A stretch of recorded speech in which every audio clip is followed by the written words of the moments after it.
When Ryan's when it's time to begin, it's on the Rewind Raw with John Pollock and Wai Ting. The A-team that makes sense of these things we see in the ring every week on TV. It's Rewind Raw for Monday night. Download it Tuesday morning from the Post Wrestling site. It's Rewind Raw for Monday night on USA Now on the John and Wai Take the mic. Hello and welcome to Rewind Raw. It is John Pollock here with Wai Ting on a Monday night, September the 25th. Hello, Wai. Hey, John. How you doing? I'm doing great. Okay. Why? Well, I'm chatting with you. That's great. Starts Good my answer. week. Good answer. Had a nice visit at the Pollock's home over the weekend. You did. You came over. Nice, Yeah. Unexpected visit. It was a drop-in, and I apologize for it. It was not No. intended. I was more than happy to see you. Got to hang out with Oscar for a bit.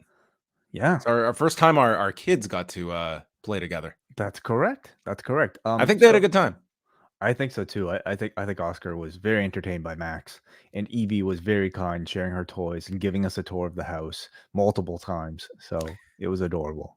Yes, Max had a lot of energy. Seeing he's a natural host when people come over. So You know what? you got to see all of that. You got to see the the tornado that is my life on a daily basis. Yeah, I sat there for I don't know, like half an hour, and I like the first thought that came to my head is, how does John read a book a week? Among this chaos in his life. It's deep meditation. That's what reading is. Yes. Mhm. So no, it was great. It was a good time. We ended up going to the same street festival, but at different times. We didn't know each of us was going to this, so it was very close by to my house. And then what you guys had like time to kill, so Well, we initially asked if you guys were around, if you guys wanted to come to the street festival. You guys had just left it, so then your wife invited us over. That's how that worked out. gotcha. Okay, Yeah. that's how our paths crossed on a Saturday. Yeah. And Wai and I just sat there in silence, like, hey, what's up? Pretty much, yeah. We don't really talk any wrestling at all in person. No, I really have no desire to talk about wrestling with you when we're not having to. So, Yeah. well, that was fun. Did you do anything exciting on Sunday? Not really. Are you about to get on the bandwagon for the Jays if they make the playoffs? I didn't even know. I was not even aware, but sure, why not? It's the last week of the Sounds fun. season. They are. You understand how the playoff format works now? It's, Wild card, right? Did it change? Well, it's 3 wild card teams making it, so it's 6 teams in the AL, 6 teams in the NL, and then you get the best of 3 series, which then set up your divisional series. Or 6 wild card? No, spots? 3 wild card spots, sorry. but 6 overall. So you get your East, Central, West winners, and then it used to be the number one, like 1 wild card spot. Now it is 3 wild card spots, and the Jays are. If the playoffs ended today, they would be 5th. They'd be in, but there is a close race for 5th, 6th, and 7th, and one of these teams is going to get squeezed out. So Jays will probably make it through. They've got 6 games left. I think they're being a little bit generous with these playoff spots. Back in the day, you had to win the division. There were only 2 it was divisions. crazy. Like it was like pre-wild card, it was too hard to make the playoffs in baseball, dude. Like you literally had to. But it meant something when you won it. Did, It's but like it was AEW and all their championships, Like, I mean, come on, dude. Like it's winning the 3rd wild card spot is like winning the ROH Trios championships. Maybe so, but I think there is a balancing act versus like 28 of your markets are like, you guys are not going to see a postseason, and it's going to be down to like 2 teams make it in the American League, and they will play to determine who goes to the World Series. Well, I predict in the future there might even be 5 wild card spots, maybe 10 wild card spots. Used to be even tougher, man. Like back in the the shoeless Joe Jackson days, it was like the winner of the American League would face the winner of the National League. I was like, this is not a clever playoff picture. This is like the most basic playoff structure you can imagine. And then you have like the 2 Chicago teams that would just play each other because, well, we got to determine who's the king of the city. There are a lot fewer teams, though, I would imagine, back then. True. Yes. Well, that is your baseball minute here on Post Wrestling. We are going to be moving onward. This weekend, a lot going on. I sampled like a little bit of everything this weekend. I watched some DDT. I watched some Noah. I watched some New Japan. I watched a lot of UFC. And feel like that this is the way to go. Like, you're not going... When I was doing my update today and just like calculating in my head, I'm like, how many hours of WWE and AEW is this week coming up? And I didn't even include Ring of Honor. I don't even include that as like AEW proper. And 19 hours of WWE and AEW. That's half a work week. And I'm probably gonna watch all of this week too. Yeah. Really, the skippable one in there is probably Rampage. So, okay, you can shave off an hour of those 19, but it's like you're getting a 4-hour pay-per-view Sunday, a 3-hour NXT show on Saturday, Collision, SmackDown, Dynamite, Raw, NXT. And this is not even like a crazy week, I would say. This is like a relatively normal week. And if we're going into a year where we are going to have WWE pay-per-views every month and AEW pay-per-views every month, and between an NXT PLE and a Tuesday night special, like there will be one big NXT show per month, essentially. And then you throw in 4 Ring of Honor shows a month or a year, unless those are all just snowballed into this AEW. It's not a shock to me that there's less engagement when it comes to New Japan or to like people that maybe followed Lucha for a time that don't keep up with it as much anymore, or just it is such an impossible task to imagine that your average fan is going to keep up with this, much less find more wrestling. You really have to get to an audience that is stating to themselves, I am going to watch Impact 1000 because it's so special. And we saw Impact, like if ever there was an Impact show that was going to do a number this year, it was Impact 1000, and it came and went, and it was just the normal number. It's not an indictment of quality anymore. Like the quality it's at a good level. Like I don't think there's too many consistent pro wrestling promotions that are putting out like, no one's putting out god awful television or have awful creative, but it's, man, the big two are just the vast majority of fans. That's it. That's all. It's a chore to keep up with this. And I think over time, like you're going to whittle away that audience that is just trying to keep up with this. Cause I think it's going to be, instead of just, I'm cutting down an hour here at AEW, I'm just going to not watch Collision. And then I think that becomes a slippery slope to, I'm not going to buy every pay-per-view.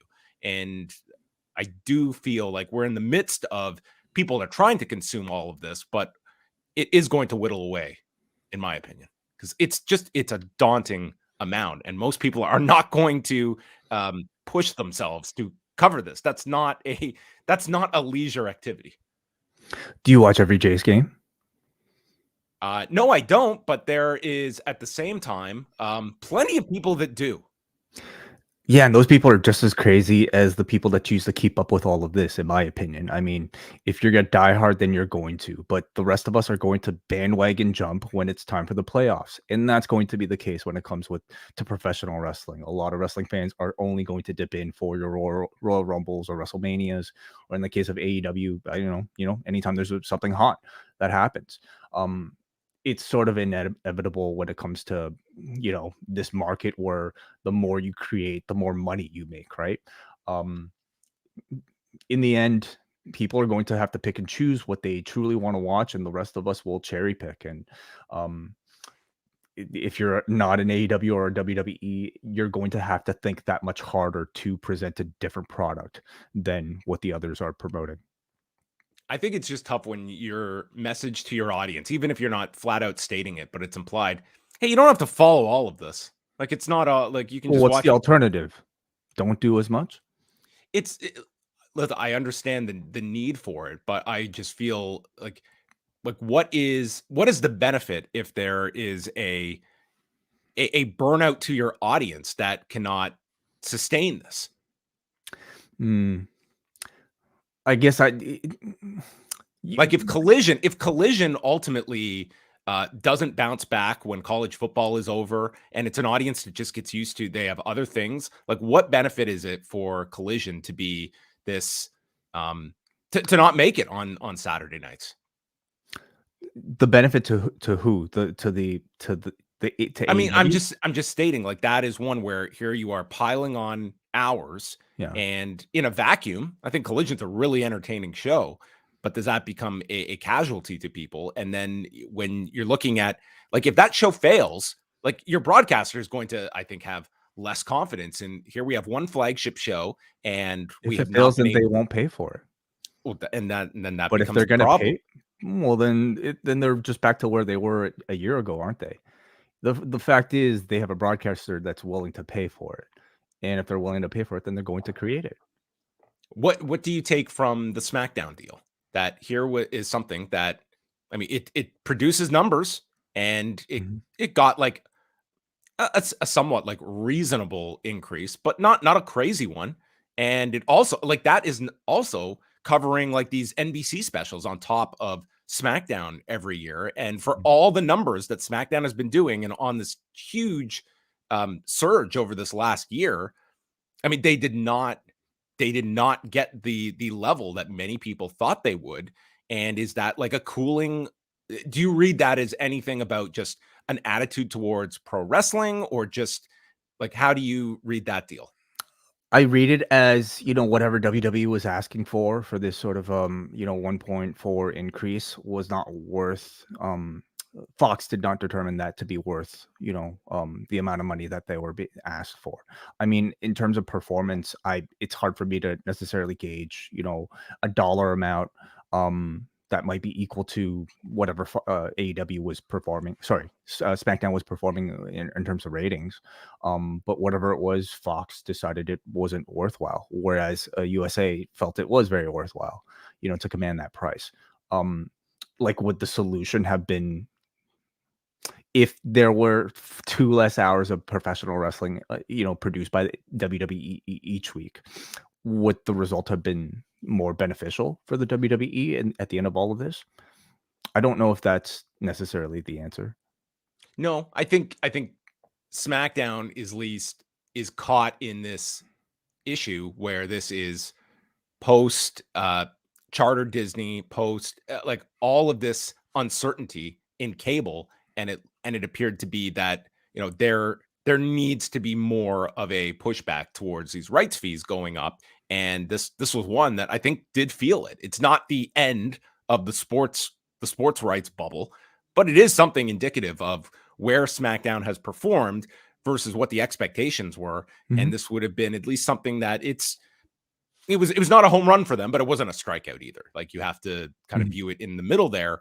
And then that becomes, I think Raw is ultimately going to tell the tale. Will this be a successful will this be a successful negotiation period for their rights, or is this going to be a disappointing one? And the fact that they have announced SmackDown for USA and not Raw, I mean, does that tell you that NBC Universal, this is as much as they're putting on the table to commit to pro wrestling? It's $287 million, because Raw obviously is going to want a lot more than that if they're coming in at 265 and are going to want a significant increase as well. It's a big question. Yeah. And one that I hear we might not necessarily find out until next year for the Raw deal. It's hard to say where a deal would come. Like timing wise, it does sound like it could be a while, and for their benefit, like there could be some magical mystery player that comes in with something. But I'd also look at it for WWE side, like this, they had to have known, like, announcing this SmackDown deal. Like, I'm sure NBC Universal wanted to like lock this away, but it's not like they were holding off for SmackDown for a better offer to come their way. Like, they must have felt this is the best offer we're going to get. That is the combat. And maybe we had to, like, theoretically, if they were in talks with Amazon where they could have reached the expectation level dollar wise, but are we really confident at the end of the day putting these 2 hours onto Amazon now? Do we compromise on cost with reach being what we want instead? And it's not like cable is like this guarantee either, but they might feel it's still the primary method for a lot of people. And in 5 years, maybe it's not, but today it is. Yeah. Money talks in the end, and if they get a big enough offer to take Raw exclusive to a streamer, they might at some point consider it. But there's something to be said about just, being able to reach as big of an audience as possible. And when you're on broadcast, or when you're on cable, you could still have an online presence. You could still have a streaming presence with the next day. But you're losing a lot on maybe some of the fun of, I guess, all these Nielsen ratings and, being a live product on TV. On Sunday, DDT held their card, and one of the matches was Konosuke Takeshita taking on Mao, which was a really entertaining 12-minute match for the time that they had. Takeshita won clean, and it was a bit of a surprise. Don Callis showed up ringside with Takeshita. So this guy was, I think he was in a taped segment on Collision, and then in Japan. Do you know that? Well, we'll get to this with New Japan later. But anyway, so Don Callis is there. And after the match, they get on the mic, the lights go out, and there appears a photo of Konosuke Takeshita that is torn up, and they are revealed. It is revealed to be Chris Jericho, and the announcers are responding, "Holy shit!" And there is Chris Jericho to issue a challenge to Takeshita, but not for an AEW card. Rather, Chris Jericho is going to DDT for Ultimate Party on November the 12th. He is going to the Forbidden Streamer. He is leaving New Japan World for Wrestle Universe and will go there to take on Takeshita. And they have also set up Chris Brooks and Yuki Ueno for the Openweight Championship, the KO&D Openweight Championship on that same card. And this is going to be the greatest attempt by DDT to pick up some new subscribers. I would say like this. Wrestle Universe. For Wrestle Universe, I would say this is going to be a bigger hook than Nakamura doing the Muto match at the beginning of this year for Wrestle Universe. This and the Bullet Train fight, I would say. Not a bad month for Wrestle Universe. That match got so much publicity on like mainstream news outlets in the US. It was incredible, like just how that worked for the company. I don't know if like ABC was pumping up Wrestle Universe in any of their mentions of where they can see this full 37-minute presentation. But yes, Chris Jericho, Konosuke Takeshita, November the 12th for DDT at Sumo Hall. Pretty interesting. Chris Jericho's return to Japan, I don't even know if I would have really foreseen at any point. He kind of seems to have done about as much as we've expected him to do as part of New Japan Pro Wrestling. And I certainly didn't think it would be DDT, which is still, much smaller promotion than... I don't even know. Like, would you still say DDT is smaller than a Noah and an All Japan at this point, or is it more competitive than it used to be? I mean, for their big shows, like they can draw like a decent crowd for some of like their bigger shows, but I would say they're bigger than All Japan. I would say comparable with Noah, but they have been able to do some like big shows over the years. So I would say I would maybe lean ahead of a Noah. They're certainly not the level of a New Japan. Like this crowd, for instance, on Sunday was just around 900 or so. So it was right around what Noah drew on Sunday for their show. But yeah, I don't know how many like non-AEW appearances I would have been expecting from Chris Jericho in 2023 or beyond, but the fact that he's doing DDT suggests to me that I would assume that they have pretty deep pockets over at what's the parent company? Cyber Agent. Yeah. Cyber Agent. You're right. Yes. And Jericho, I could not imagine Jericho. Well, it'd be interesting what the deal is set up here. Like this is obviously something AEW has to sign off on because Jericho was not cheap for New Japan to use, and Jericho was able to kind of justify his price when he came in for the Omega match. And hey, it's like look at the metrics of what I brought for that 2018 match, and you can command a high dollar amount. Yeah. Beyond Takeshita, are there other sort of Cyber Agent talents that you could see him sticking around to have future matches with? I don't know if this is... It's an interesting test. I think for Jericho, this is like Jericho going to something where even if he picks up, like, I don't know what, like, it doesn't have to be a crazy number of US subscribers that they pick up, but it's like he's going to like a smaller territory and can make a way bigger impact in it just because of AEW fans that will end up buying this service just for the chance to see this match. So it'll be a feather in his cap. I think it's a very savvy move on his part to do this with DDT. I think that also remains to be seen, though. Like Chris Jericho, versus Kenny Omega, I think meant a lot more than what Chris Jericho could possibly mean now. And I don't know what he means right now. We just started this podcast talking about how completely overwhelmed the wrestling audience is with attractive professional wrestling, quality professional wrestling that's free, over the air on a weekly basis. Will a match like this catch enough attention to make the dent that he did for New Japan World back then? Well, the key is presenting something that feels special, and I think that this, let's say, it's a great point, because I think at another point it was very different with Jericho and Omega at the time, and today is this going to capture like the zeitgeist of the wrestling audience for one weekend? That would be the hope. And it's going to require Jericho to promote this, because I would assume this is going to get probably no mention on AEW programming. If history, I don't know about that. Like, it's not going to get. How often have they promoted non-AEW events? They will mention it. Like they don't bring up any of the big AAA shows when they send guys down. They didn't promote, they don't promote any of their partners unless it's like their show. It'll be interesting to see how much they do, but because this is so integral to the current storyline, it involves Takeshita, it involves Callis. It's like the first one-on-one matchup between two of them. I could see it getting a little bit more. I don't think you'll see like a billboard or anything, but mentions from Excalibur, I do expect that.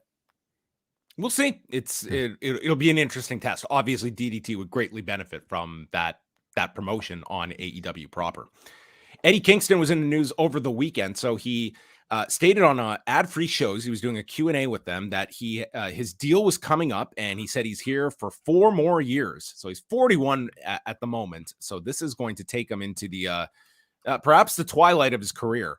And also over the weekend, he announced that he is scaling back from independent dates. He posted that, due to being New Japan Strong Openweight and ROH champion, I have to come to the hard decision that I will have to stop doing independents. Dealing with a lower back injury right now that I need to get fixed and will, so I can be ready for all New Japan Strong shows and all 3 AEW shows. When my responsibilities as NJPW and ROH champion are over, I will hopefully be able to do independents again. I apologize to all, but I just need to focus, and my body needs to be ready for those shows. So number one is, this came over the weekend, and he ended up, it sounds like that is how Defy found out he wasn't going to be doing the match with Rocky Romero over the weekend. And number two, I mean, long term, this could certainly be setting things up for Shinsuke Nakamura. What? Because of his back. Oh, gotcha. Yes. Okay.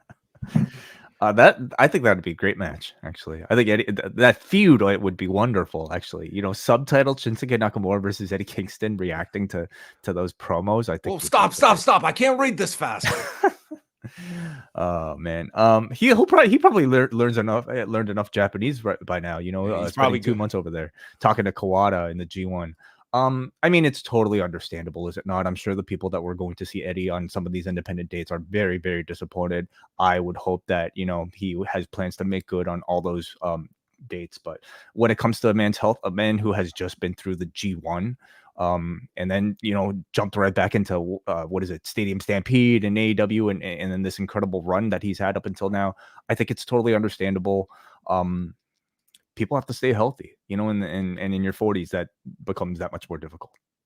Yeah. I mean, and, a nagging back injury, I mean, that is something you probably want to take care of sooner than later. But as we have seen, you can also go years if you're Seth Rollins with your back. Yeah. Israel Adesanya, wanted to just mention this because over the weekend, this came out that first from the New Zealand Herald, that he pleaded guilty to a drunk driving charge, this stemming from an incident on August the 19th, which, if you do the dates, this was 3 weeks before his fight where he lost to Sean Strickland. And he was apparently driving. This was in New Zealand, and I guess was subjected to a breathalyzer, and he had 87 milligrams of alcohol per 100 milliliters of blood. The legal limit in the country is set at 50 milligrams per 100 milliliters. So he did put out a statement. I want to apologize to the community, my family, and my team for the decision I made to get behind the wheel after drinking at a dinner. I'm disappointed with my decision to drive. It was wrong. I know that people might follow me, and I want them to know I do not think this behavior is acceptable. So that was the statement put out. He'll be back in court in January for a sentencing that can carry up to a 3-month jail term or a fine of just over $2,600 US. I do not expect him to be seeing any jail time here, but it's certainly concerning. Number one, drinking and driving alone. Number two, being like, this is like right in the depths of fight camp too, that this was happening. And he had a very uninspired performance against Sean Strickland. So it was not an ideal set of circumstances. I don't know if you read in more to this about the timing during his fight camp, but yeah, not a great story here involving Israel Adesanya. On that note, we will continue on. Collision on Saturday. I just want to note that they were up against one college football game with Ohio State and Notre Dame that did 10.5 million viewers across NBC's platform. So when we get the Collision number on Tuesday, keep that in mind, that they were against a monster college game. And you can go listen to Collision Course from Saturday with John Cena and Kate from Montreal. But did you get to see the Texas death match, Way?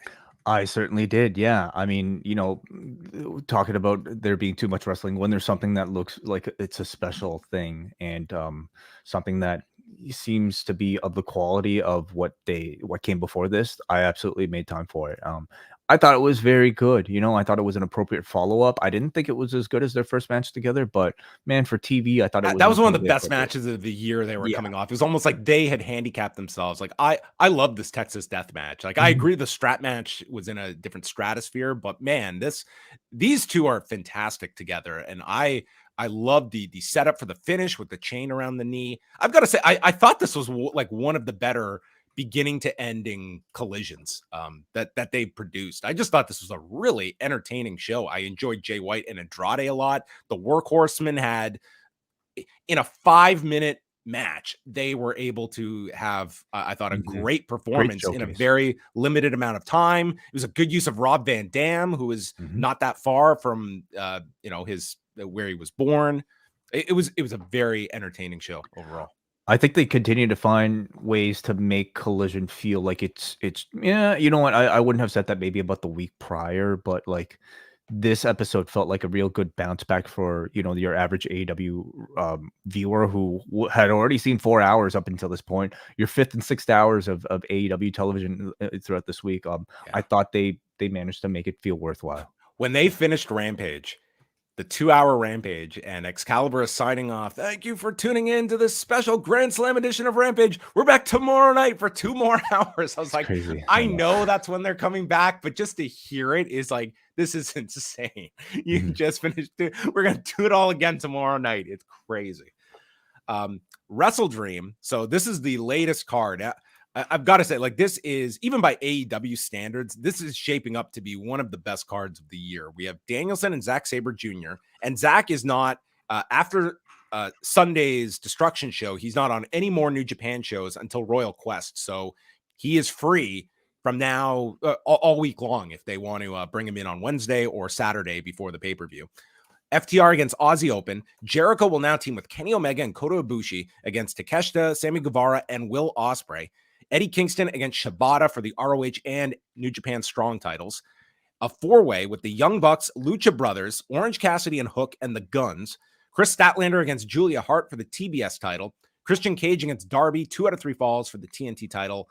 MJF and Adam Cole, which they are still promoting. There's been no word on Adam Cole, but they're pushing this with the Righteous for the ROH tag titles, and Hangman Page against Swerve. So 9 matches so far for Seattle.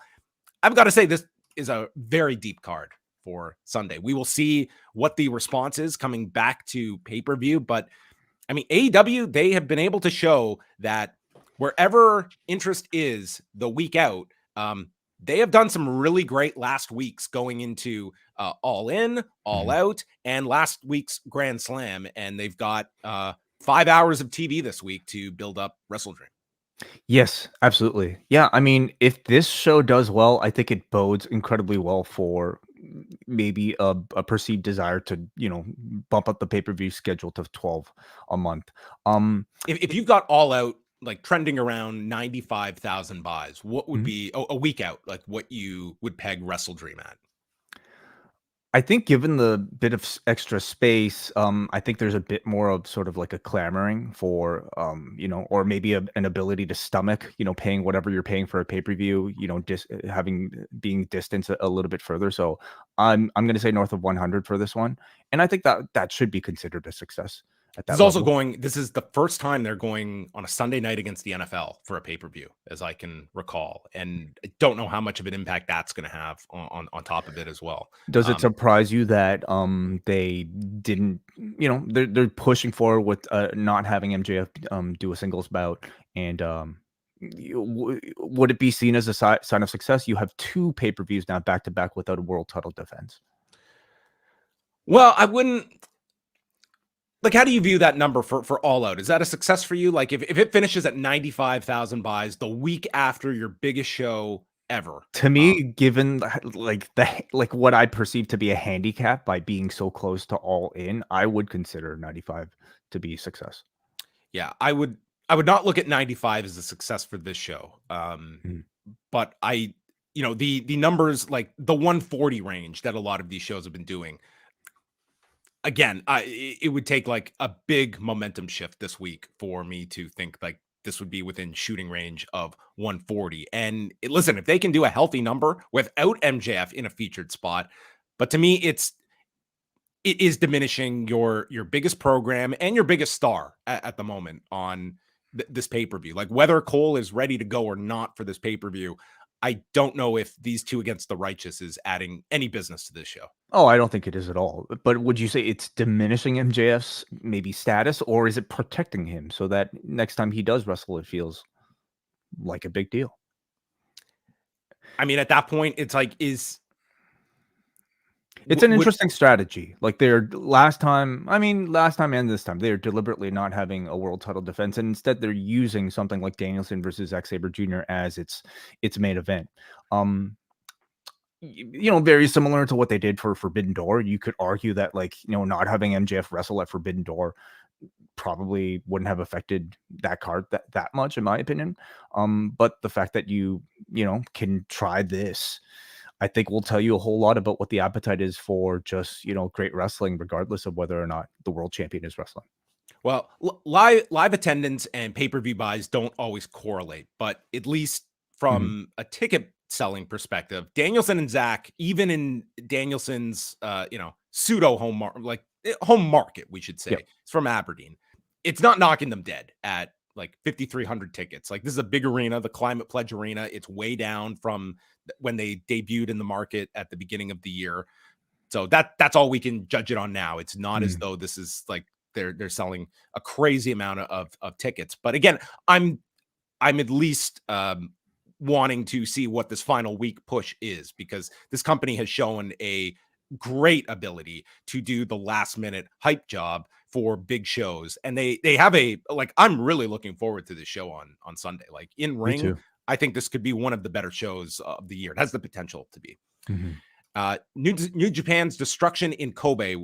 Again, you can go listen to Karen and Bruce Lord. I got to see the top two matches. Will Ospreay and Yota Tsuji I thought was excellent. With Ospreay, it's like the weekly Will Ospreay match. He's had an amazing summer. Oh, just like last week we were talking about Marufuji in the slot, and this week it was Yota Tsuji.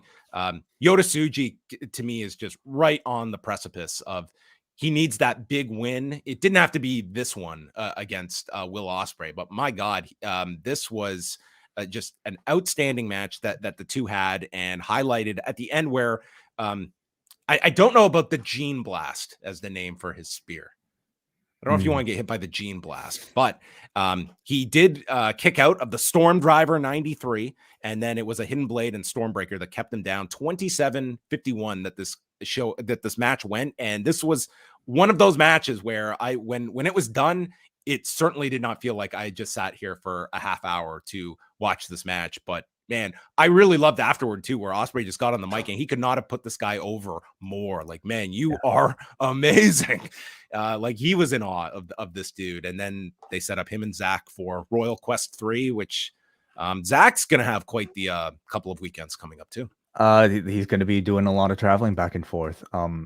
I really loved the promo in ring with Zach and Will Ospreay after this main event, where these two Brits came out and spoke entirely in Japanese with each other. And certainly better than Japanese than I'll ever be able to speak, but maybe not like, the Chris Charlton level, but nonetheless, getting through this scene with these two only speaking a foreign language, I thought spoke a whole lot about, I think, their reverence for, these Japanese audiences, as well as just kind of like how clever the both of them are creatively. Yeah. The crazy part about the broadcast was Kevin Kelly did Collision from 8 till 10. And at 3 a.m., he's on the remote broadcast with Chris Charlton. So this guy must have just gone the whole night and called this show afterwards. So, I mean, you certainly can't accuse this guy of just like dogging it before he passes over the microphone. Assuming he didn't have decaf that night.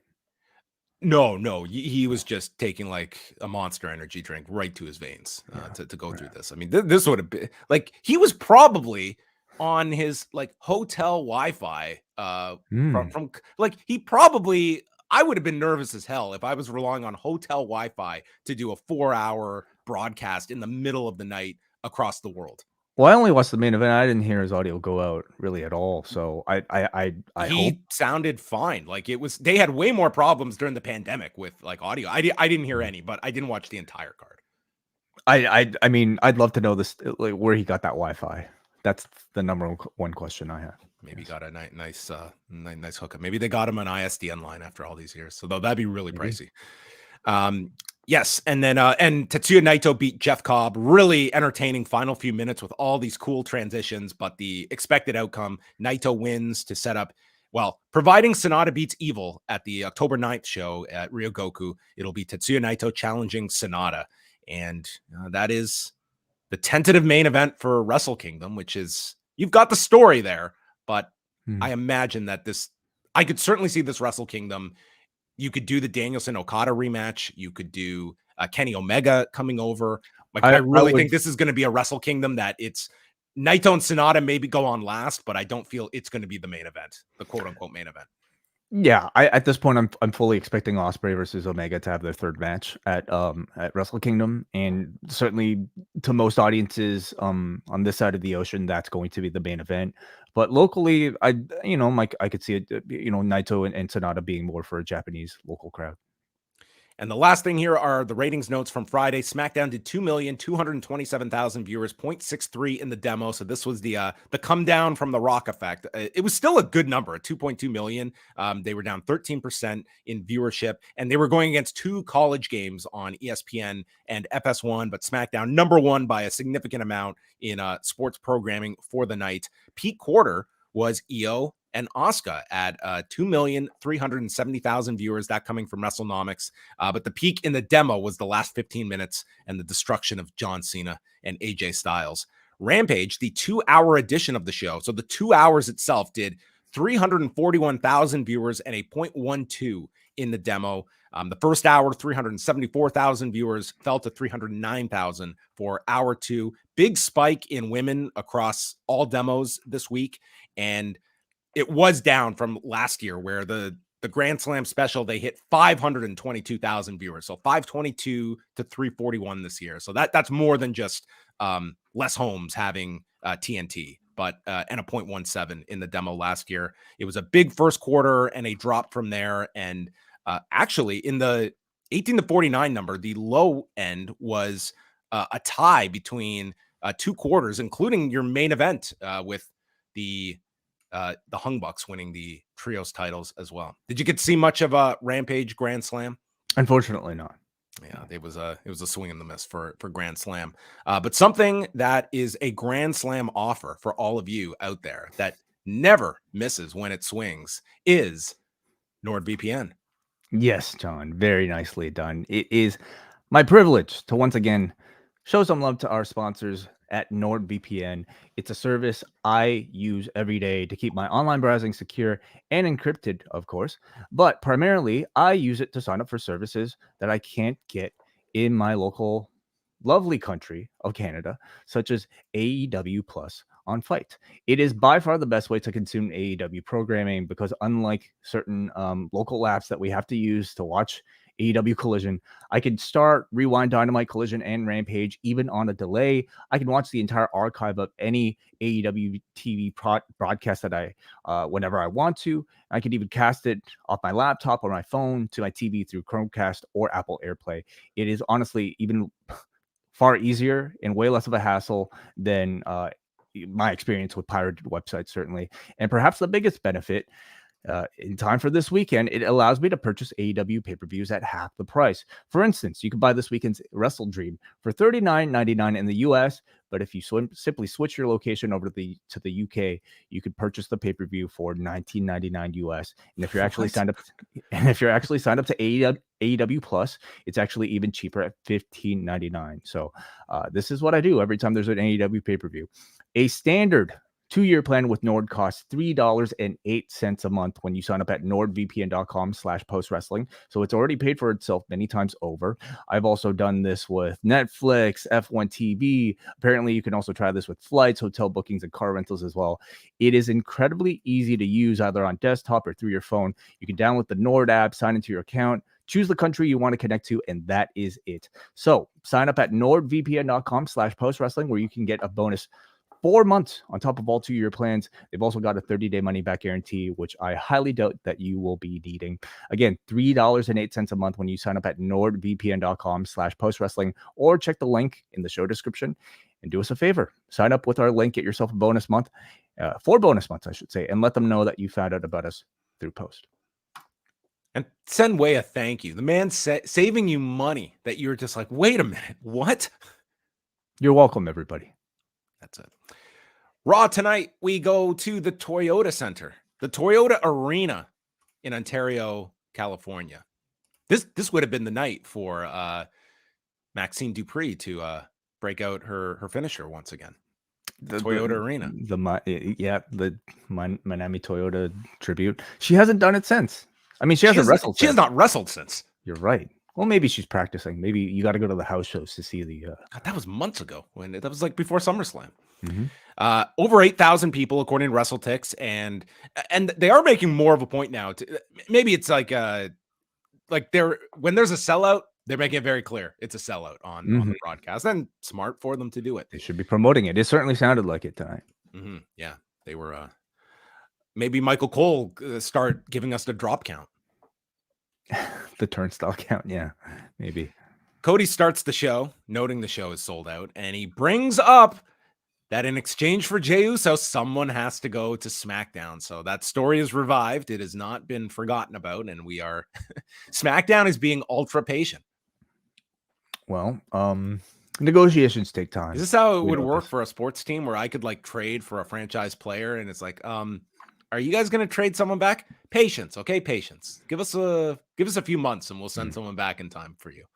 So he says that he brought Jey here, and he knows it led to a disgruntled locker room, but he wasn't going to let Jey sink. And we might not be best friends, and there might be other reasons that I want Jey here. And he gives a sly comment that we're not in the 3rd inning anymore, boys. Mm-hmm. So this is our first kind of subtle reference to Cody's plot. I mean, this is only a line that if you had heard Paul Heyman speak at that press conference, or if you had heard reports about it afterwards, that only you would understand, right? But it's speaking exactly to the audience that I think cares about this long-term story for Cody, the audience that has followed him over from AEW, the hardcore wrestling fan that, is. This was planting a seed that if you miss, you miss. And if you got it, you got it. I thought it was a very smart way of saying he basically, still has his eye on finishing his story, and his story ends with Roman Reigns' championship reign ending. And I thought it logically worked with this explanation about why he brought Jey over here as well. He's basically saying that I brought Jey over here to help defeat Roman. Maybe he's going to volunteer to send himself to SmackDown, and this is his plan. Well, he'd have to join the negotiations, I guess. He calls Judgment Day the most toxic faction in wrestling history, which I don't know. I think wrestling history would probably give Judgment Day a run for their money. Yeah. Judgment Day comes out once again. No Rhea Ripley. So this was a hell of an annihilator that she took. Sent her all the way back to Australia, from what I can tell. That's a hell of an annihilator. Yeah, where you wake up in another continent. Squashed. There was so much heat here for Dominik. I mean, this crowd, they were they certainly enhanced everything Dominik was involved with on tonight's show. And Cody brings up, what is Rhea going to say when she returns? And Dominik gets upset at this. Jay comes out as backup, followed by Zayn and Owens. And as Judgment Day is backing up, JD McDonough comes out, hands a chair to Balor, and they charge the ring, and they all get beaten. And it's left with Damian alone in the ring, and all four babyfaces destroy Damian Priest. So JD's plan blew up in his face, and this would be our 3-hour drama of the Judgment Day. Are they falling apart? I mean, when you watch the segment, to justify how they would have been beaten up in a 4-on-4 situation with the heels actually having chairs, they basically had Damian hesitate to join the three of them, right? And that's what led to the 4-on-3 beatdown. So Damian really has no real ground to stand on. Like, he was the reason why his team got beaten up. He didn't want to be called a coward like Drew McIntyre. He had to get in there. I thought it was a good first segment. Cody sounded really good. Gave us, again, a subtle reminder of his intent to end Roman's streak. So those of you worried, well, I guess The Rock might threaten it, but at the moment, he's still keeping it alive. He's still keeping those hopes up. It seems like we're going to get an 8-man tag at Fastlane. That's what it seems like. Yeah, because, if we weren't so far away from Survivor Series, I would have said this was like a great build for War Games.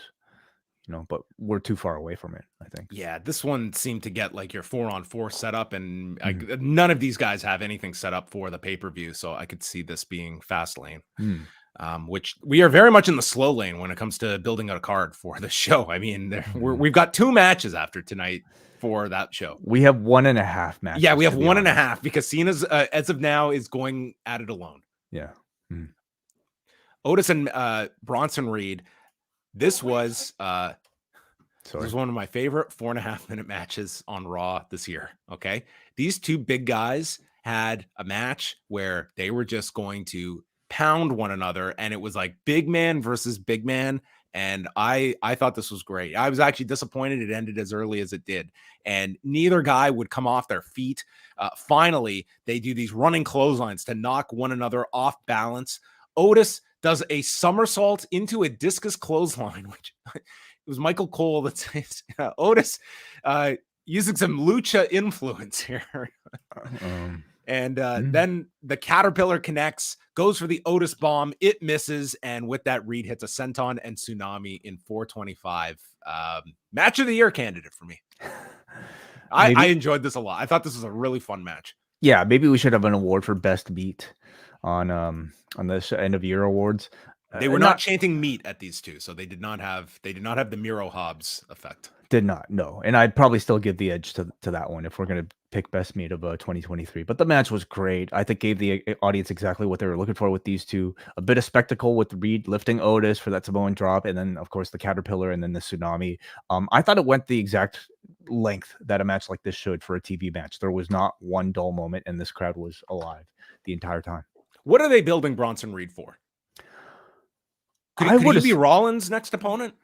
Oh, that's a man. He feels way too cold for that. But I mean, as like a one-off, just to kind of like get another notch under a Rollins belt, I could see it. I could have sworn that they were building up. Gunther has like 85 opponents that they are building up for him, and I don't feel Reed needs to be the next one. Oh no, especially with him being a heel. So I thought they were going to do Gable versus Reed again, with Gable winning this time before Gable challenges Gunther, but it seems like he has no intention of challenging Reed again despite losing to him. Yeah, they certainly did not indicate that later. It seems to be like Gable is going to feud with Imperium. His goal is still Gunther, but it felt like Reed, like this was just Reed getting wins over both of them, and I would think that Reed, perhaps he's Rollins' next opponent, but they're certainly heating him up for something of note. Yeah. Becky Lynch meets with Tegan Nox. This was great. Tegan, where were you last week for the Open Challenge? I had you in mind. Like, yeah, I think everyone did last week. And she said that Natalya was at the curtain and jumped ahead of her, and Tegan deferred to Natty because she's the veteran. And Becky says, you got to step on some toes around here, Tegan. For Christ's sake, you've had 0 singles matches on Raw since you were drafted here. No one even knows you're still here. Yeah. And I looked up your cage match. Yeah. So Tegan, yeah, you probably had a lot of people searching her on Cage Match to figure out who this was, because this has been a ghost on Raw since the draft, and for a long time before that as well, when she was on SmackDown. But this was great. Like, this was literally like she was at the curtain, and then there was a change of plans, and Natalya got the shot, which is kind of how it went. Like, this was not too far removed from reality. In Adam Pearce's office, he's on the phone and is saying it's not finalized who's going to SmackDown. And I wanted to know who he was talking to. Like, was he leaving himself a voicemail? Maybe Ari or Nick Khan. You know, I'm sure they're very concerned. I would love Adam Pearce and Nick Khan. Nick, we don't know who we're going to be sending over to SmackDown. It's tough. It's tough. You see, there's going to be a 1.5x return on Jey Uso. We can't go that way. What is Fox going to do? So anyway, this mystery phone call. Maybe he was on the phone with Scripps, the anonymous guy. I don't think he's Scripps anymore, is he? He is Scripps. He's still Scripps. Yeah. Unmasked. Yeah. Okay. Nox comes in. She wants the winner of Becky and Tiffany Stratton, based on her win-loss record, obviously. Natalya walks in. She wants a rematch too, coming off a loss. So, I mean, compelling arguments here for both of these two. So Pierce makes a match between these two, and the winner will get the winner of Becky Lynch and Tiffany Stratton. And Natalya says she has more passion, and Tegan Nox showed that she had passion and screamed at Natty. And it ended with Natalya doing the Jim Neidhart line of, I hope you get hungry and forget your manners. That is right. Yes. The legendary quote from Wrestling with Shadows. That's right. Yeah. This is an episode where Tegan Nox, had a role. She was on the show, but even beyond that, I felt like this was a lot more substantial than what she even had before her latest absence. Like, she has a storyline, for the first time really in quite a while, and she had speaking lines, and clearly I think the time off, she was just told to be a lot more intense, both on the mic and also in ring, and I thought she sounded good here, full of fire in this little exchange with Natalya. So hope she can make the most of this airtime. So this could lead to the battle of the Noxes. Who? We've got Rebecca Nox. Oh, you're right. That was her name. Yeah. The battle of the Noxes. Am I right? Maybe. Yeah, that was her. Is that her real name? Let me see. Becky Lynch. Now I'm blanking. Her real name is Rebecca Quinn, but who's Rebecca Nox? Yeah, she used to be Rebecca. That's what I'm thinking of, yes. Yeah. That wasn't her real name. It was the working name. Well, so maybe they're related. Maybe they're sisters. It could be. We haven't gotten to that part of the story yet. We've never met Tegan before. That's week 2. That would have been a really nice character for Tegan Nox, right? I'm your sister. Yeah. Okay. Tommaso Ciampa. I'm tired. I just fully coughing too. I'm very tired. Tommaso Ciampa and Ludwig Kaiser. So this was Ciampa, I believe, was in the least watched match in Raw history last week. So they put him in the first hour this week. Gunther's not even coming out for this quarter hour. He's going to sit and watch this in the back. Sends Vinci out. Ciampa sends Kaiser into the steps, hits the Willow's Bell, only a 2 count. Fairy tale ending is countered, and then there's an inverted DDT by Ciampa, and he nails Vinci with a knee strike when he gets onto the apron. And Kaiser hits the Enziguri, but the referee is dealing with Vinci. So Kaiser comes over and he just kicks Vinci out of the ring, turns around, blasted by a knee strike, and Ciampa wins in 8:22. And Ciampa yells to Gunther, sign the damn contract. It's like, there's a contract? Where are we here? We haven't even had any negotiation. Some matches have contracts. Some matches have open challenges. Well, we got the craziest setup for a contract signing next week. It's going to be Gunther and Ciampa. When will the match take place? Cole says eventually Gunther is going to defend the title against Ciampa, and next week we're going to do the contract signing. So it's not even for Fastlane. They haven't even flat out said it's for Fastlane. Like, I assume that's when it'll be, but they said eventually he's going to face him. Right. Like, you're just going to sign a contract. It could be for DDT in November on the Undercard. Well, listen, a lot of negotiation needs to take place before those details are mapped out. But thought it was a good match. Kaiser, I think, is great. Ciampa is being booked very logically if you're trying to set him up for an IC title run. But man, they have a long way to go in order to change people's perceptions that this guy has any sort of like chance at being even a serious player for the IC title. He's just really kind of starting from zero right now, and I don't know how serious people are going to take him by the time the match comes along. What I'm looking for is the match to be great, and maybe for people to start paying attention to him after the match. Tegan Nox and Natalya. So this, as we mentioned, this is Tegan's first singles match on Raw. This is her second match on Raw ever.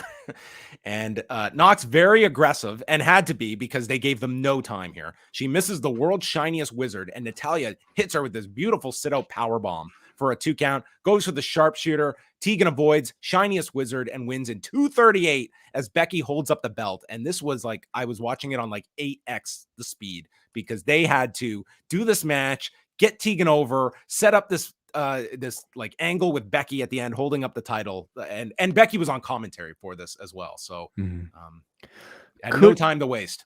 Certainly could have used a bit more time to tell a better story, but I could see them being, timid about doing that because who's Tegan Nox? Nobody knows the person who's challenging for this title next week. Well, this is an open challenge, but you're right. Like, again, I'm not looking for the title match to be any sort of significant like ratings grab, but hopefully they could be launching pads for something actually, of substance for Tegan Nox. We'll see. I mean, in 1 week, you're only going to make this so interesting. But she had a speaking role, so this was overall a big positive. She increased her value by like 300%, I think. Yes, in her autobiography that comes out in 15 years, it'll be September 25th, 2023. I spoke. Damian Priest, he's pissed and yells at JD, "You're not in the Judgment Day. You'll never be in this group," and kicks him out of the room. And this guy just takes a lot of abuse, but just keeps coming back. He's like Panini with WWE. Is this a metaphor for the Panini WWE potential? This is definitely getting their aggression out. But I mean, it was Panini ended up, being the difference maker in the end tonight. Well, okay. There's no real movement in the actual case, but you're saying the metaphorical Panini. No, there's no. Apparently, the injunction WWE attempted was struck down. So there's going to be the case is moving forward. Yeah. All right. Well, I like that metaphor. Thank you. JD Panini. Seth Rollins starts the second hour. The time for games are over. And he says, if you don't name the time and place for this title match, I'm pulling the title opportunity. It's like, wouldn't this be your first? Like, you have the leverage in this situation. You have the title. And if you're willing to take the title match away, this could have been instant. When the first time this guy turned down the title match, F off. You're not getting a title match then. Instead, we've dragged this out for weeks where you have, as the champion, are at the mercy of your challenger. And tonight you're stating, only one title shot. I could take this away. I can assume that Seth didn't come up with this reverse psychology plan until 2-3 weeks into this feud. He's like, oh, what if I tried this?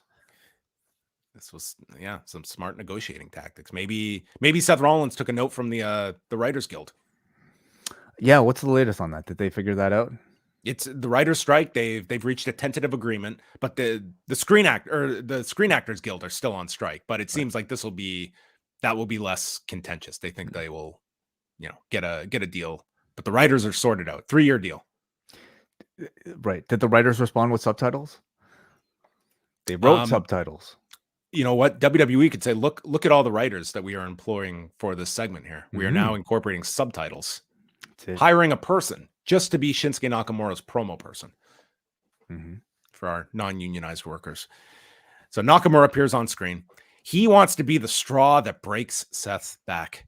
Your stamina is admirable, but you have no patience. You showed me all your cards, and he has chosen a match so brutal and barbaric that Seth will never walk again. Your daughter will be ashamed to look at you. and I will stand tall. You will never stand again. I am challenging you to a paralysis match. It's a last man standing match at Fastlane. And Seth, all these weeks, he never thought this was an option. This was so out of left field. And Seth is just dumbfounded. And he said, man, you played it perfectly. Except there's one mistake. And I'm hoping Wai can explain this to me. His broken back is not a weakness. It's a strength. In what universe is a broken back a strength? Even a metaphorical strength. What strength is your broken back in this combat? I believe he's trying to suggest that it's given him extra motivation, like you know how, like, sometimes, like, okay, like a fighter is up against, like, I don't know, losing his championship. It's like the 5th round with like 2 minutes to go. Michelle Watterson was very motivated. If you watch that fight where she was obliterated in round 1, and you know what happened in round 2? She was stopped. Okay, well, maybe bad example, but okay. Have you ever have you ever handed or worked on a homework assignment with only, like, I don't know, a broken hand? No, with only like a day. I'm motivated to write this essay with my broken hand. Well, okay. Seth Rollins is saying the handicap is making him more focused, and it's making him more determined, and he's got more willpower because he doesn't want to disappoint his family. That's all he's saying. I mean, is it just some nonsensical bravado that he has to use to motivate himself? Potentially, but to him, he thinks it makes sense. If you went out to a like jiu-jitsu contest, okay, yeah, and you got tapped, I had a broken hand, okay, you come into this with like a broken arm to a jiu-jitsu I'm Roger contest, Gracie, and you still manage to lose. Okay, do you think your son would be ashamed of you? Sorry. Do you think your family would turn on you? I'd be very disappointed if my family turned on me for such a meaningless. It's like, well, this is how you're going to define our relationship, is that I lost the world heavyweight title to Shinsuke Nakamura and my family is disappointed in me. Yeah, you don't know their style of parenting. They could be a very results-based type of set of parents. A lot of pressure. Well, that's how you build greatness. I guess he's carving away.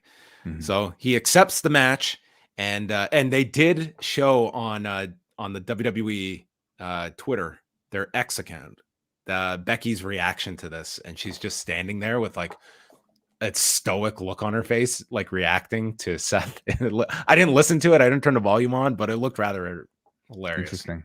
Yeah. Interesting. I mean, that seems that's like something that they could have put on TV. And if they were, I think the time has passed. I'm no longer thinking like a Nakamura title reign should be entertained, but there would be a great story of like Becky throwing in the towel of this whole thing. Right. They seem pretty hesitant to want to involve the two characters together. Like I believe Becky has about said as much, so maybe, but they are like, they're not intertwining on television, but I mean, they did put up this digital thing, and it is part of the story, but I also feel this is the end of the feud. I think they are ready to wrap this one up. It's overall, I've enjoyed it, but I mean, I wish they got to like this character of Nakamura years ago. Well, I do have concerns about the longevity of like this sort of gimmick where like you could only talk to somebody through, pre-produced video, right? Like I don't see them spending the resources if this is a mid-card character. Like they are going the extra mile because this is one of your top programs. They are getting the most, more than any of us could have imagined with the Shinsuke Nakamura title program. I mean, they're getting 2 really solid months out of this. So. I think he has to have a just killer performance in this match, because I think if it's of the level of the last match, I think this is going to be kind of Nakamura sliding right back to his older position. So what happens after this? Okay, he's got this back injury, and let's say Rollins retains. He's going to have to work with this back injury for the rest of his run, doesn't he? It doesn't heal itself. Maybe he'll go and get a magical healing process. Stem cells. Maybe he'll get a DDP yoga. The Y strap. Have you seen that? No. Where they adjust your spine? Y strap? Yeah. Go to look up Y strap doc on YouTube. How do I spell Y's? Y, the letter Y. A Y strap. Okay. Yes. Well, you know they're not sponsors, right? You know, and we're very F selective them. about our Forget sponsors. it. Don't check them out at all. Okay, I'm looking at this Y strap. It looks like it's more for your neck than it is for. But it adjusts your spine. You wrap it around your chin. This is like the old Harley Race deal that Harley used to, like, with a towel would do this to the guys. Oh, I bet you this feels awesome. It goes right down your spine. Like, or you could feel paralyze you. Yeah. You could do this for like $200 in South Carolina. Okay. Would you? Yeah, I would try it, yeah. All right. And if not, I could be world heavyweight champion if he screws up my back. Dominik, Jackie is with Ricochet, who came all the way here to Ontario, California on crutches. And no matter who wins the last man standing match, he's got unfinished business with Nakamura. Dominik Mysterio, Dragon Lee for the North American Championship. Michael Cole, our lucha expert, I had to do a double take. Is that Mike Tenay? It's like, no, it's Michael Cole, who says, Father Bestia del Ring. Catch him and Dralistico teaming up this weekend at Heroes Inmortales. I bet you, like, Cole, after these, like, broadcasts, he's just like, he goes to his hotel room and he, like, I don't know, he's eating his Chick-fil-A or something, and he's just scrolling Twitter to see, like, what fucking internet nerds are just going crazy over his, like, his little mentions. Yeah. He didn't mention his brothers Dralistico or Rouge. Well, you're not going to hear those names. Yeah. All right. I thought Dragon Lee got over so well here in this match. They had an awesome crowd for this. And it's not like the crowd was just hot for everything on the show. They got into this match in a big way. Dominik was a really great heel. There was one spot where he, like, lost his balance countering a power bomb, but this was overall got to showcase Dragon Lee really well. And sometimes it's very tough for the guy that comes up that is not like this huge personality that's just going to get over on moves and stuff for a WWE audience. Yeah. But he got to do all his big stuff. Tope con Hiro, baseball slide drop kick in the corner that was like every bit as vicious as like a Kenta version or a Shibata. Leaping Rana over the top and sends Dominik to the floor, and then a huge sit-out power bomb. And dude, the crowd was all biting on these near falls. Gets crotched on the top rope, and then Dominik manages the frog splash in 10 minutes and 7 seconds. Wade Barrett puts this over. Might be the best performance of Dominik's career, and he wants to see more of Dragon Lee on Raw. I understand, like, there is a larger story with the Judgment Day, but I just thought with this, number one, you don't have this Mustafa Ali match on Sunday. It's like, let's over-deliver something. You're doing this story that there's, like, the heat of Dominik's title reign is Rhea is always the insurance policy. He's got the out. She's not here tonight. Judgment Day is crumbling. And for Dominik to lose this title, it just makes Dragon Lee in one show. This crowd would have gone insane. He could lose it this Sunday, and you just get right back to everything. And I just felt, listen, I know you have your stories and stuff, but I thought there was a great opportunity here with Dragon Lee because he got over more than I had expected he would in this match. And I thought this was a really great performance from him. I think what you suggested would have worked, certainly. But I also think that they are there's still, like, this sort of, like, pecking order in their heads of, like, you know, a WWE main roster talent and then an NXT level talent that, you know, simply by being competitive with a WWE main roster talent should be enough of a, you know, moral victory for Dragon Lee. And I think you can argue that, yeah, like, despite a loss, Dragon Lee was gained a whole lot, you know, from a match like this. Judgment Day is the bigger story, and I think they wanted to maybe save a Dominik Mysterio loss for perhaps a bigger evening. I mean, it could be this Sunday even, you know. They have not announced whether or not a rematch is happening yet. I assume we'll understand that tomorrow. I certainly can't see anybody else at this point that would be as attractive as, you know. What's the story to get to the rematch? Like, he won this clean, basically. Well, listen, he wants to break his back and paralyze him. You know, he wants to prove that his family, you know, is not proud of him. I don't know. They can say whatever they want to get to the rematch, right? I thought these two killed it though tonight. You know, not only was this great for Dragon Lee, I thought this needed to be a really great representation of the quality of NXT and modern NXT. And I thought these two killed it. They had the crowd with every move. For a guy making his debut, I thought Dragon Lee received one of the best reactions I've ever heard from a call-up. And I think that tells you a whole lot about just how special Dominik Mysterio is. He's a guy that you could put somebody in relatively cold and have the crowd completely going crazy for the other guy, you know, to want to see them beat Dominik. So I'm really impressed in ring with Dominik too, to be honest with you. Let's not remember, this is a guy who's never worked any like promotions elsewhere. I don't even know if he would have worked at all in Mexico. But I thought he looked great in a match like this. Jackie interviewed Owens and Zayn, and Owens explained he was not helping Jay earlier tonight. And Zayn explains it's about us, and our high point was winning the tag titles at WrestleMania, and we're taking back what's ours. Michael Cole brings out Nia Jax with her new theme music, and she is the baddest human in WWE. What a nickname. She squashed Rhea Ripley. I squashed Shayna Baszler. I squashed Zoey Stark. She just goes through all the women she's destroyed. And sometimes you feel bad about people getting the what chance. She like catered her promo for the pauses for all of these whats. So she more than invited these chants until Zoey Stark interrupts and gets right into her face and says, Jax attacked her with her back turned, try and do something to my face. So Nia just like pie faces her, slams her down, and we get an impromptu match between the two, which went all of 3 minutes, where Stark did get in some offense with a missile drop kick, but this was all for Jax, who, after Zoey lifts her onto her shoulders, Nia collapses on her back, leg drop onto the apron, and annihilate her, which will send Zoey Stark to New Zealand and wins it in 2:55. Yeah. First time hearing Nia cut a promo since her return. I didn't think it was a great promo by any means. First singles match in 2 years. Wow. Not a great promo. I didn't think it completely failed either. I think what you could say about her is that she at least, you know, has that immediate semi comfort in front of a camera where I think she has a certain, you know, proficiency in being able to like, you know, speak loudly, I guess, you know. I thought speaks loud.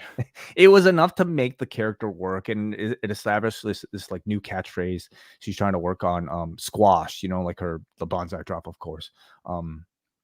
It's okay. I don't really see this being more than, you know, what, a 2-month program for Rhea, and beyond that, she's just going to be hopefully we'll see. I have no idea beyond.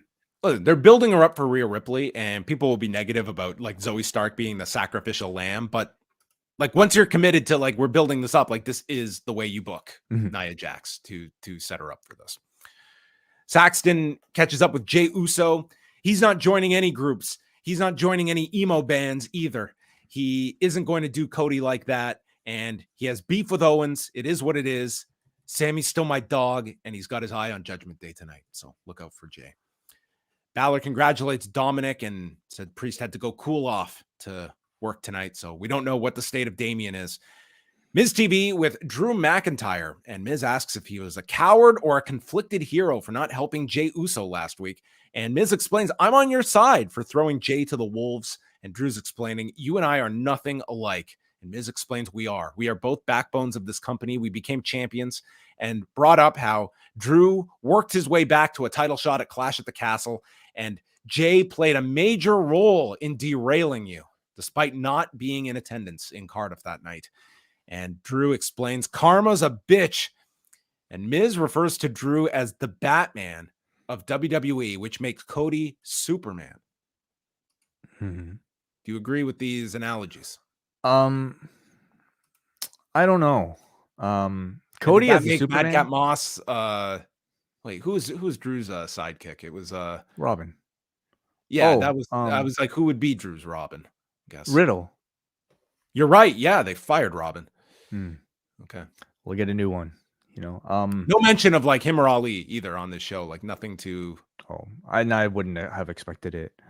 Like Riddle is, I don't know how deeply involved. He was already gone for like a week anyway, and he wasn't necessarily involved in any sort of like dangling threads either, other than like being, you know, in a semi tag team with Drew. That do you agree with that, or is there some rational reason, like from a storytelling perspective? Like I find it really lazy the way they just like a character's gone. Are we just of the assumption everyone knows what the deal is?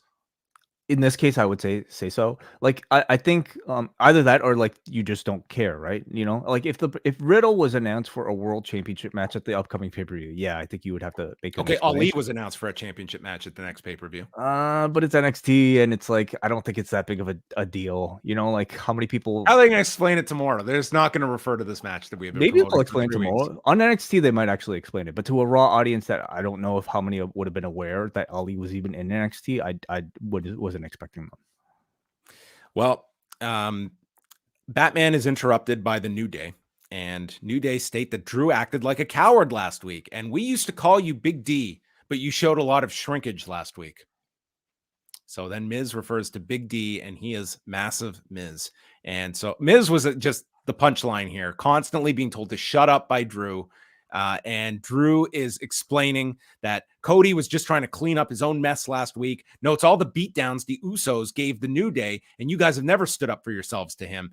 And Kofi says, we look up to you to do the right thing. And then finally, Miz is hit with a Glasgow kiss, and Drew challenges Kofi. I've got to say, up until this point, I think Drew, like, what is there to boo Drew McIntyre over? This is a man that was wronged by Jey Uso. He's not going to have this guy's back. Fair play. I mean, well, baby faces do the right thing. Okay. What would Batman do in this situation? He'd go and help the innocent person, even if it was a former criminal. Okay. He clearly, like, you know, they all believe Jey Uso is reformed enough that he deserves a second chance. And Drew did not do what heroes should do. Yeah, I don't know about that. I think this guy had a good head on his shoulders. Sounds like you might be a supervillain yourself. Could be, maybe. I thought this was really good stuff. You know, they're continuing to do like a really good job of slowly inching Drew closer and closer to the dark side. And Miz was great as an active, or was great in the feud against LA Knight. He was not great in ring. So to see him kind of like revert back to this talk show host role, I think is the best use of the Miz. I thought Kofi and Woods also had some of the most interesting roles since they came back. They are basically the angels on the side of Drew's shoulder, compared to the Miz, you know, on the other, right? And I think they're really good at expressing their disappointment for him in, again, not doing what a hero should be doing. And I think Drew has been great at trying to express like he's got a rational explanation. Like he's not just has some crazy paranoia. It's like this is a logical road to this change in Drew McIntyre. You can understand his motivation. You can tell why he's torn. He's torn, but he is leaning towards resentment. He's leaning towards anger and bitterness. And I think it's strong storytelling for pro wrestling.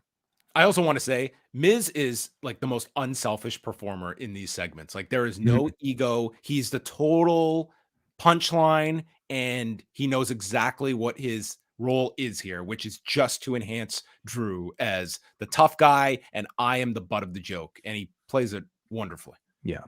We also got continued teases at not just, you know, Drew and Jay, of course, but Drew and Cody down the line as well. That's right. Yeah, where it's like subtle shots at Cody.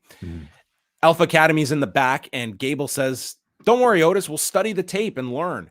Kaiser comes in telling Maxine, we hold ourselves to a higher standard. You guys celebrate a loss. And Gable, who's dialing up the comedy more and more in these promos, tells him he lost, and he still has his eyes on the IC title. Tell that to Gunther, and I'm going to suplex my way back to a title match.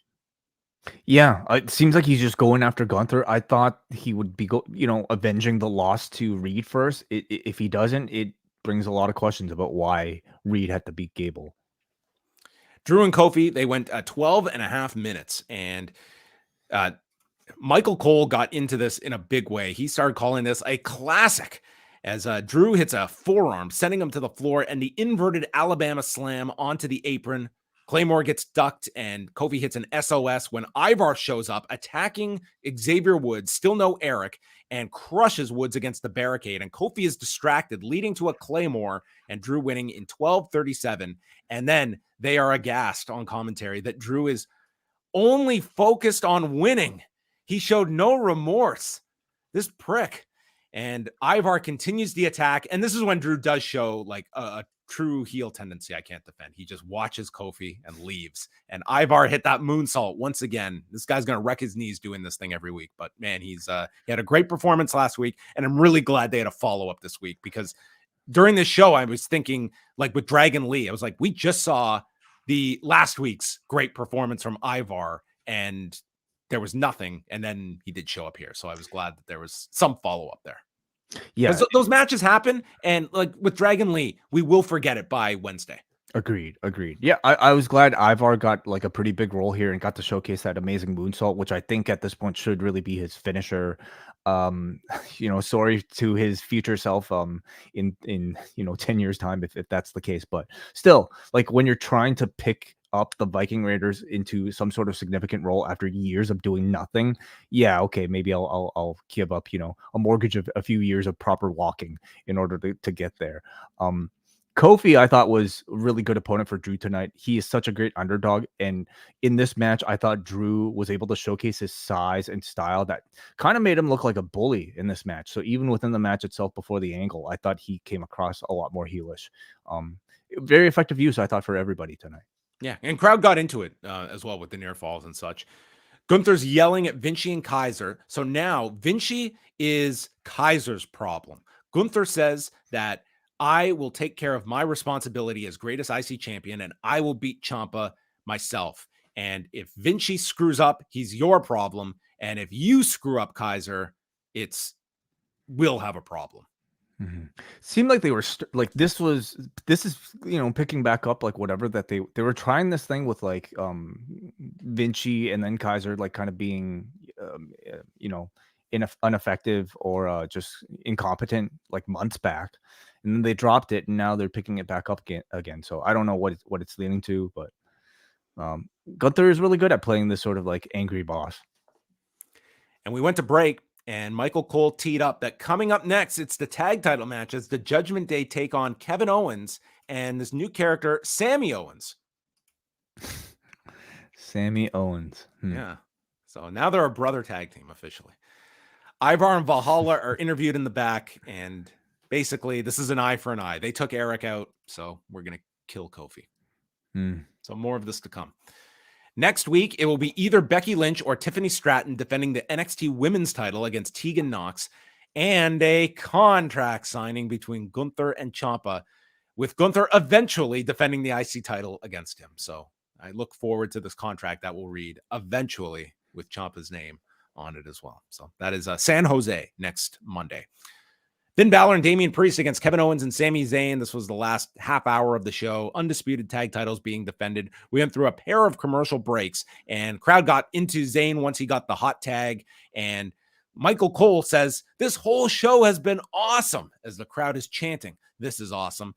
Owens hit a rolling fireman's carry off the turnbuckle to Balor. Swanton lands on the knees and allows Balor to hit the coup de grace. Zayn's in for the save. Crowd is biting on a lot of the teases here. South of Heaven gets stopped, and Zayn comes in, exploder to Priest, and then sets up for the haluva kick, but Dominik appears to distract Zayn and then snaps Zayn's neck on the rope.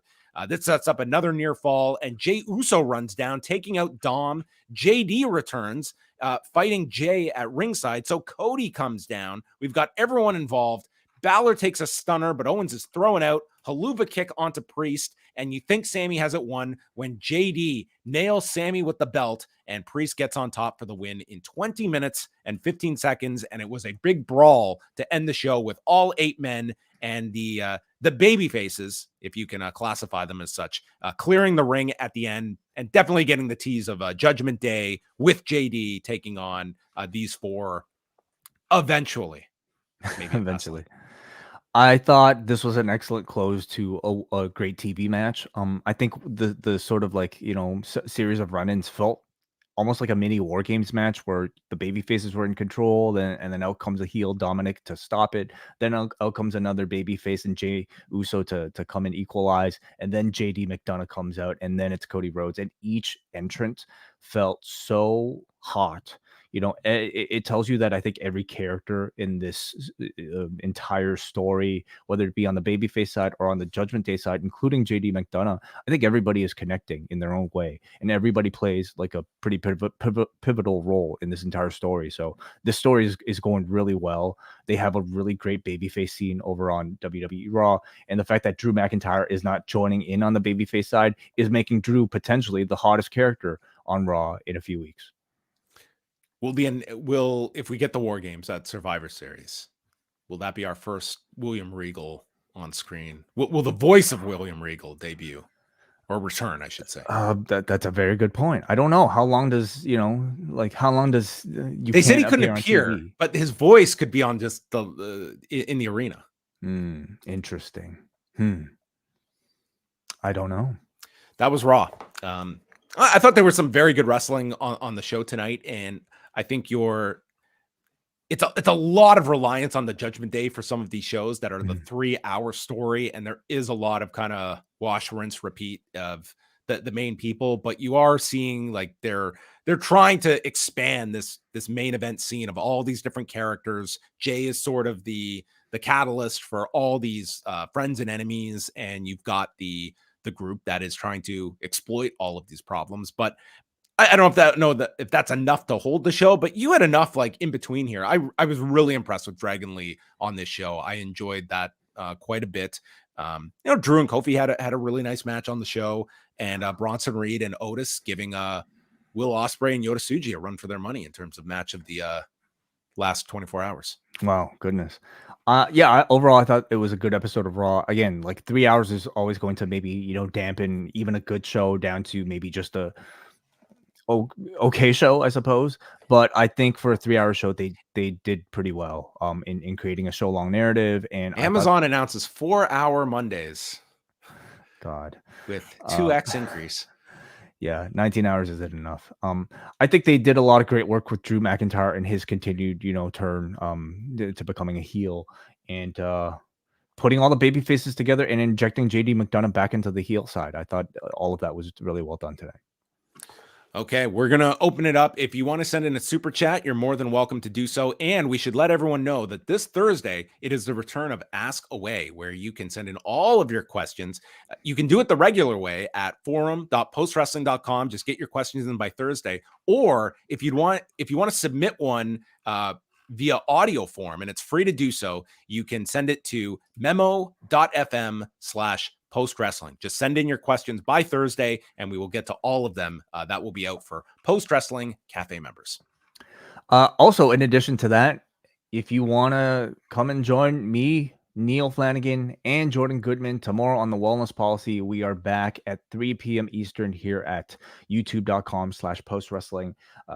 We will be talking, we really enjoyed our open format discussion last week, so we might be keeping to a bit more of that. But it's Jordan's birthday coming up. He's turning. I'll let you guys know. I'll let people him tell everybody. But John, have you ever felt nervous about a birthday coming up, especially as we get higher up there in the age demographic? No, but maybe I'm in the minority. Well, I'd love, you know what, maybe you should tune in, and because we will be discussing the potentially very touchy topic of, getting older and aging. So tomorrow, 3 p.m. Eastern time, if you're a cafe patron, we'll be sending out the call-in link later tonight as well. So do join us then. And just before we go to feedback, there is a story tonight. Andrew Thompson has the story up on the site, but it was announced tonight. Noah has stated that Katsuhiko Nakajima, who has been a constant with Noah, is going to be leaving the company at the end of September. Nakajima is choosing to end his contract. His final matches for the promotion are taking place October 20th at Korakuen Hall and October 28th in Fukuoka. The October 20th bout will see Nakajima team with Go Shiozaki and Masa Kitamiya taking on Daiki Inaba, Manabu Soya, and Masaki Mochizuki. And the 28th, which will be his final match, it'll be a part of Axis with Shiozaki, and they'll be facing Naomichi Marufuji and Takashi Sugiura. And that is a really interesting name that will be out in the open market. He will obviously land somewhere. And this is a guy that is probably the best kicks in the industry. And you associate him being much older than he is because he's been wrestling from such a young age, but he is still very young, and I think could be an immense pickup for wherever. 35 years old. Like there is lots left for him. It seems like it's always a pretty big deal when somebody who spent a long time in one Japanese promotion either moves to another Japanese promotion or leaves the country altogether. And where do you think he ends up? I mean, your natural assumption is like in Japan, like it's going to be New Japan. Like that would be the obvious place for him to go to. Like I don't see him doing like a lateral or even lower move to like an All Japan, or like, you know, Cyber Agent could certainly be somebody that, I mean, they can have the resources if they need them, but I would think that your front runner would be New Japan. Which that would be a hell of an addition if you were to see Katsuhiko Nakajima going to New Japan potentially.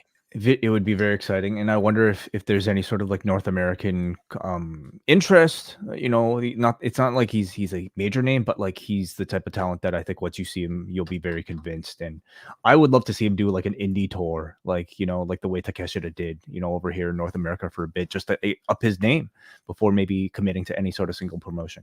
Yeah, that's really interesting news. So you can check that out from Andrew Thompson up on the site. Hey, let's go to feedback right now. And Phil sends in a $25 super chat. Thank you, Saeed. He says, I just want to publicly thank you two for the amazing community you've created. You guys have been an amazing distraction with everything going on. Going to try and do WrestleDream this weekend as a distraction. Saeed, hope you're doing well. You know, thank you so much for the support. I'm really glad that you found some solace in our little community here. So wishing you all the best. Thanks very much, Saeed. We appreciate it very much. All right, let's go to forum.postwrestling.com. Apologies, everybody. We seem to have some issue with the cafe feedback this week. So I moved the feedback thread to general, and hopefully, well, at least a lot of you guys managed to find it. So let's start off here, John, with Brian. Brian writes in, really good match between Dominik and Dragon Lee. If Lee doesn't have any concrete plans in NXT, I could see that match tonight leading to him getting called up. Nice storyline developments within the Judgment Day and Imperium. Drew McIntyre's path towards turning heel is coming off well, and I find Raw's budding Haas division fun. Wild main event that I'm pretty sure is leading to War Games in November. Judgment Day and McDonough against Cody, Kevin, Sammy, and Jay. More long-term build for Survivor Series than Fastlane, I think. Yeah, that feels like a long time to wait. Like that's 2 months away, and they were like we had the big standoff tonight. I feel you have to pull the trigger on that one quicker, and just the fact that none of these guys have anything set up for Fastlane, I think this could be the pay-per-view and not like that's just so long to wait to Survivor Series. Well, who's to say they have to do War Games at Survivor Series? Not that they'll do it at Fastlane. I don't see that happening. But okay, so then there's a Saudi show in between. Yep. Maybe they won't do War Games for that with the double cage. So it'll probably be Survivor Series actually. Yeah, it's a long time. Yeah. But you know, they could do several pairings in different, you know, combinations to get us there perhaps. Let's go to Megan, who says another strong episode that's carried by Judgment Day's stranglehold on everything. The main event was damn good with the usual chaos. I'm glad the finish wasn't Jay's assistance backfiring, but with McDonough trying to curry favor, it's a better way to go about it. I think Dominik and Dragon Lee had a very good title match with one glaring issue. Mustafa Ali's exit made it a headache to figure out the next move. Do you call Lee up or does he get a rematch at No Mercy this Saturday? HBK better get on it. Where do you stand? If I was doing a rematch on Saturday, I would not have booked it in the way it was presented on Monday. Like you didn't really leave it open for a rematch. They can do whatever they could do anything, you know, draw a name out of a hat and it's Dragon Lee. He's okay. You get the rematch. You know, they can do anything they want. I have to assume that like coming off of this exposure and the quality of this match and the reception to this match, I think they'll do it again on Sunday. But I would call Dragon Lee up. Like he can lose. I would call Dragon Lee up sooner than later. Like the value that you get from this sort of like reaction can only last, I don't know, days. So I would keep him around. You want to go up next, John? Manny from Pacoima. When they delivered in their first singles match on NXT, I had no doubt Dominik and Dragon Lee would deliver on Raw. These two seem to have good chemistry together, and it was great seeing the crowd behind Dragon Lee. I also had a feeling Michael was going to mention Bestia del Ring. What do you do now, though? Dominik won clean. How does Dragon Lee justify getting a rematch? As of now, No Mercy is now a 4-match card since Ali is no longer employed. I mean, they'll sort it out tomorrow. I think you keep Dominik on that card. You could go the rematch. You could throw stakes. You know, put something on the line. I'll drop my last name. I'll change my name because he's probably getting called up anyway. So I will change my name entirely if I lose. Dragon C. Overall, Raw, very enjoyable. My heart wants it to be Tiffany and Tegan next week, but Becky and Tegan will be great regardless. I was waiting for Regal to come out after the main event and scream, War Games. I'm excited to spend my birthday at GCW's Blood on the Hills this October, and they announced Aris and Gringo Loco against Ray Orus and Aramis. Yes, boy. Well, an early happy birthday present for you, Manny. Yeah, that sounds awesome. Thank you, Manny. All right, lastly, let's go to Jesse Hyde, who says, Jesse from Cincinnati, I'm glad Tegan Nox is back on TV despite being rumored being released. Thanks to Mark Henry on Busted Radio on that newsworthy day for WWE. I did not hear that. Drew going rogue? He said he wrote going rouge. He could be going rouge. I guess, yeah, he could be turning red, yes. Drew. Maybe he's going to go blue on his promos soon when he gets really upset. What does that mean? Swearing. Oh, okay. I thought it, because I'm thinking of Baby Blue on City TV. That's a different Raw After Dark. That's the Amazon 4th hour. Yeah. Drew going rouge storyline is about to start. And Dragon, Big D is about to start, and Dragon Lee is starting to pick up as Ali's ball and run. Pick up Ali's ball and run with it. And speaking to rumors, what about the rumors that trending for a while on wrestling Twitter? Okay, I'm not even going to mention it. This is so dumb stupid. Internet rumors. Yeah. Okay. Well, there you go. Thanks, everyone. Always enjoy the feedback section. That is going to wrap up this week's edition of Rewind to Raw. But coming up in the next couple of days, as Wai mentioned, 3 Eastern on Tuesday, it is the Wellness Policy. Up next has you covered for NXT coming up on a Tuesday night. And what do we have for NXT? They have announced Joe Coffey and Butch in the finals of the Global Heritage Invitational. Baron Corbin against Josh Briggs. Yes, coming to a television set near you. Dijak and Eddie Thorpe. These two have been feuding over a tree. They're going to have a strap match. I'm not making that up. Yes. Joe Gacy against Trick Williams. Blair Davenport against Gigi Dolan. Hank and Tank against Bronco Nima and Lucian Price, who will probably have Wai's favorite scripts in their corner. And Becky Lynch is also set to be on the show on Tuesday as well. Though they really didn't push that at all tonight, that Becky would be on the show tomorrow. But I'm wondering if it's like a live appearance or something taped. Like you would think that like they would give her a little bit of time off, if she's going to be working on the weekend. And by the way, Mike clarifies it's Saturday. That's No Mercy. WrestleDream is on Sunday, right? So I don't know. It might be a pre-tape that and they don't want to make a big deal out of it. All right, so that's NXT, and the two of us will be back Wednesday. We've got Pollock and Thurston will be on 3 Eastern this Wednesday, and then Wai and I rewind to Dynamite this Wednesday, 10 Eastern after the show from Broomfield, Colorado, going into WrestleDream this coming Sunday. So that's a wrap for us. Thanks to everyone for tuning in. NordVPN/Post Wrestling. Go. Wai's going to save you money. A dream for this Sunday's pay-per-view, courtesy of Mr. Ting. And that is it for us. Have a good night.